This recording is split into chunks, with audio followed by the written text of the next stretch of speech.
မိုနာလီဇာပကြီးကတကယ်ပဲအသစ်နှစ်ခုရှိနေတာလားထူးခြားစမ်းကြယ်မှုတွေအခုထိပေါ်ထုတ်နေဆဲဖြစ်ပြီးကမ္ဘာနမဲအကြီးဆုံးပကြီးကဖြစ်တဲ့မိုနာလီဇာကိုလီယိုနာဒို ဒါဗင်စီကရေးဆွဲခဲ့တာဖြစ်ပါတယ်ဒီပကြီးကတာမန်မဟုတ်တဲ့အစုပ်ချက်တွေနဲ့ဖုံးကွယ်ထားတဲ့လိုအပ်ချက်တွေကြောင့်နာမည်ကြီးနေတာဖြစ်ပါတယ်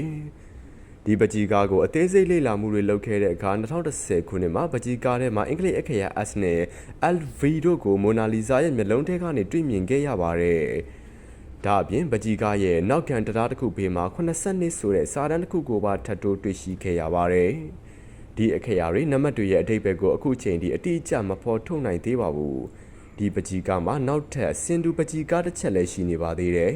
။ငကုံမူရင်မိုနာလီဇာနဲ့စင်တူဖြစ်နေတဲ့အပြင်ရေးဆွဲခဲ့ပုံကလည်းတမူတဲ့ထူးခြားနေတာကြောင့်ဒီပကြီးကားကိုလီယိုနာဒို ဒါဗင်ချီရဲ့တပည့်တစ်ယောက်ကရေးဆွဲခဲ့တယ်ဖြစ်တယ်လို့ယူဆထားကြပါတယ်။